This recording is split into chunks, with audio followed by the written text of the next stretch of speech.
Well. Shopping for a car? Yep, Carvana made financing a car as smooth as can be. Oh, yeah? I got pre-qualified instantly and had real terms personalized just for me. Doesn't get much smoother than that. Well, I got to browse thousands of car options on Carvana, all within my budget. Doesn't get much smoother than that. It does. I actually wanted a car that seemed out of my range, but I was able to add a cosigner and found my dream car. It doesn't get much... Oh, it gets smoother. It's getting delivered tomorrow. Visit Carvana.com or download the app to get pre-qualified today. From Hollywood, it's time now for... Johnny Dollar. This is Janice Floyd, Mr. Dollar. Hello. I understand you don't quite believe that Jeannie Perling is dead. That's about right. I'm really not concerned one way or the other what you believe or disbelieve. I do know that I've been through quite an ordeal lately, and if you have any plans for interfering or bothering me in any way, I'll call the police. All right.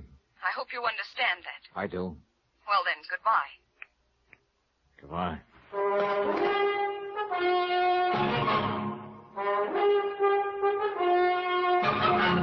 Tonight and every weekday night, Bob Bailey in the transcribed adventures of the man with the action-packed expense account, America's fabulous freelance insurance investigator. Yours truly, Johnny Dollar.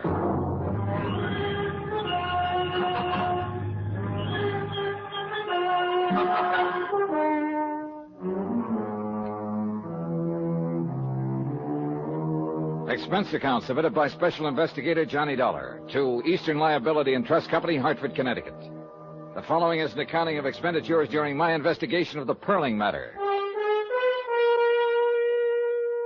I wrote to Morton Scottman at Eastern Liability, and I explained the circumstances under which I had arrived in New Orleans and located Jeannie Perling. I enclosed her death certificate and a medical statement. I also reported on the conduct of her ex-roommate, Janice Floyd. Then I sat down and called Janice on the phone. Hello?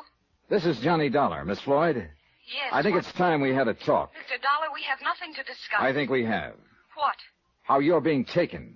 Taken? By whom? By a couple of people. Goodbye, Look, Mr. don't Dollar. hang up on me, Miss Floyd. I came down here to find Jean Perling. I'm with an insurance company. It was my job to check on a story her father told. Finding her was part of it. Let me come over and talk to you. I'll be home tonight. The apartment was 6 blocks from the hotel. I walked it for a reason. All kinds of people have followed me at one time or another, and I've followed all kinds of people. But the man who followed me off and on in New Orleans, the big blonde man with a .38, knew what he was doing. He was a professional.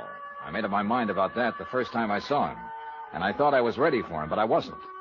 He waited until the streetlights got dim and no one was in sight. Oh! I vaguely remember that he caught me under the arms and laid me gently down on the street. That was all.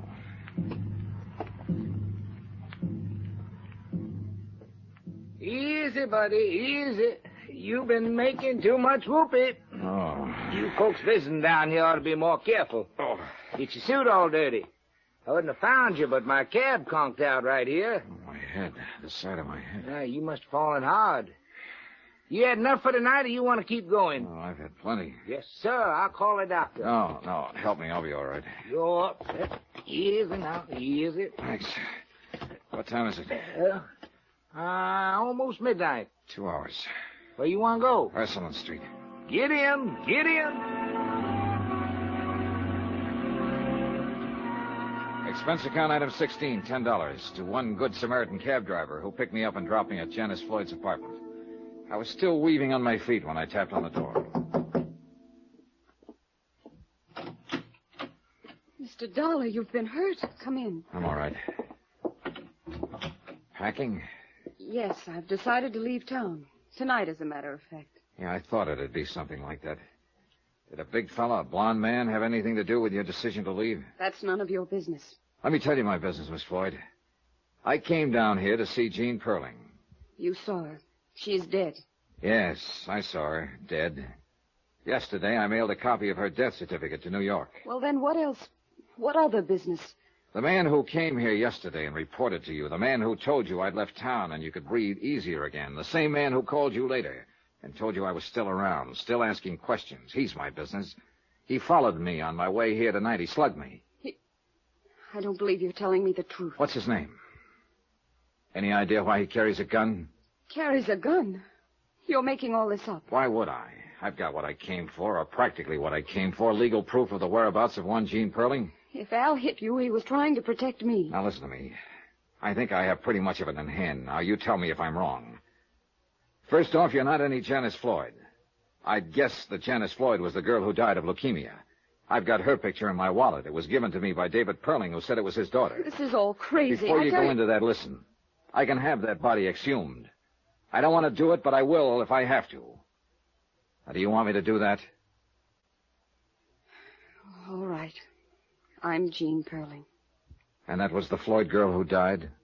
Yes. She was sick, and, well, I knew my father had detectives looking for me. I just never wanted to see him again or go home again. It seemed if poor Janice were dying and she had no one, if she somehow had my name, and, well, I'd never be bothered with my family again. That was a pretty idea. Was it yours? Al and I thought of it. Al? Al Britt. The blonde guy. Okay, how'd he work it? He saw to it that Janice had my name. I know it was against the law, but well, she had no one, and if she was buried with my name, then I'd be free of my family. Well, that took some managing. They hate me. They always have. I want my own life. I don't blame you. You're entitled to it. Are you sure that's what you're getting? I'm going to marry Al, no matter what. If you go back and tell them, well, that'll be that. If you let me stay dead, I can't let that happen. Why not? Why not, Mr. Dollar? What harm would it do? Let your father make a fool out of you? I don't understand. You're worth $100,000. What? Cold, hard cash. An irrevocable trust was set up on you when you were born. Comes to you when you're 25. That'll be next month. I don't care about the money. Now, wait a minute. In the event you should die before your 25th birthday, the money would revert to your nearest of kin. My father? Your father. But I'm dead on paper. Uh-huh. Then Al... Somebody paid him. Probably your father. To make love to you. Oh, no. No. Get out of here, Dollar. Al, wait. I told you this man meant nothing but trouble. He knows all about it. Oh, he can't prove a thing. Get out of here, you. Take it easy, Brett. Al. Yes, honey. I know about you. Honey, I don't know what to say. Go. Just go, please. He went. He looked at both of us as he went out the door. It was sort of a whip look. The way a puppy stares at you when you've caught him chewing on a slipper. I sat a while with Jean Perling. She didn't say much. There wasn't much she could say. I told her I didn't think there was any reason for her to go back to New York unless she wanted to. She said she didn't want to go, didn't know what to do at the moment, and, well, we left it at that. I went back to my hotel and tried to get some sleep. About 6 o'clock in the morning, I got up, bathed, shaved, and packed. By 7:30, I had breakfast and was just about to check out. Hello? Hello, Britt. Leaving? That's right. I'd like to talk first. Sure. Okay. You messed it up fine for her and me. I tried to call her this morning, and she hung up on me. I went over there, she wouldn't let me in. I don't blame her, do you? I guess I don't. I decided to leave town. Yeah, maybe that's better. I don't know whether it is or not. You make it hard for a guy to talk. All right, now look at it my way. This whole thing's been rotten. I met her father, and I know what kind he is. I know what he's done to her, what he'll do to her if she goes back. And then there's you, Britt, the hired man. You went in and made love to her for a salary. I didn't like it having to tell her that, and it must hurt. It must hurt pretty bad. So you see, I'm not too interested in what you might have to say or what you're going to do. Wait. You're right reading me out this way. I deserve it. The old man found out where she was 4 months ago. I found out for him. I knew the girl she was living with had leukemia. I planned the whole switch. I put it to her the way she explained it, about being dead to keep away from her old man. Of course, you didn't mention that $100,000 he could get his hands on once she was dead. No, I didn't. But something funny happened to me, Dollar. I mean, I've done my share of dirty jobs, and I've seen a lot of the human race. Taking a salary to make a sucker out of her didn't bother me at all. Not at first. And then I found out when she touched my face, I lived for that touch. And when I held her, she lived for me. I never thought it'd happen to me, but it did.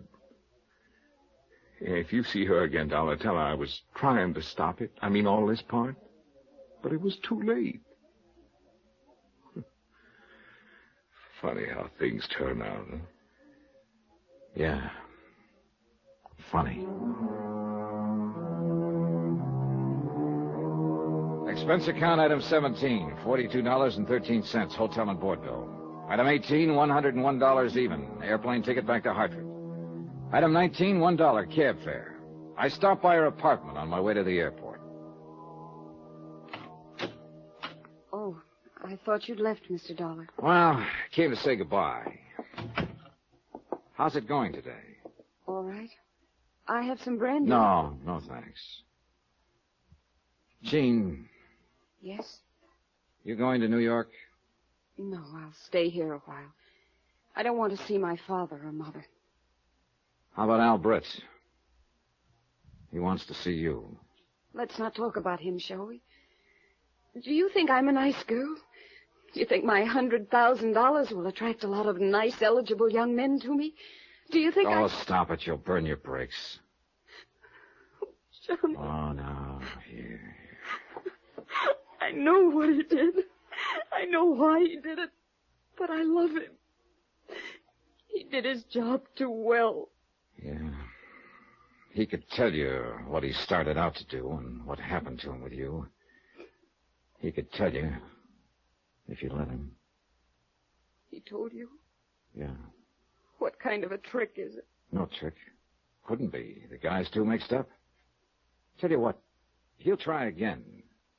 When he calls up next time, talk to him. Why should I?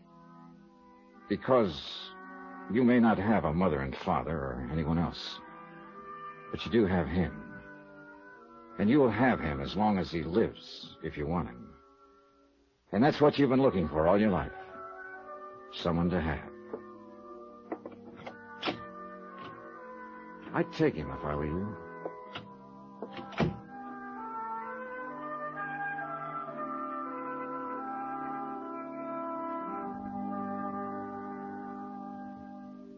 Item 20, $10, miscellaneous. Total expense account, $714.35. Remarks, none. Report, she took him. They were married in Tampa this morning. Yours truly, Johnny Dollar.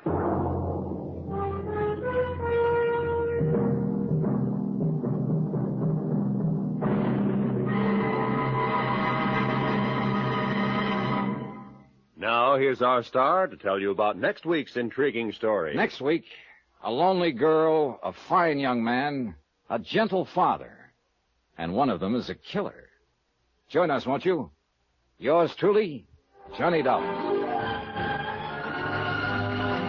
Yours truly, Johnny Dollar, starring Bob Bailey, is transcribed in Hollywood. Written by John Dawson, it is produced and directed by Jack Johnstone.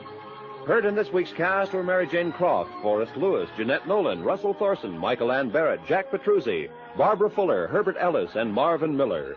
Musical supervision by Amerigo Marino and Carl Fortina. Be sure to join us on Monday night, same time and station, for another exciting story of yours truly, Johnny Dollar. Roy Rowan speaking.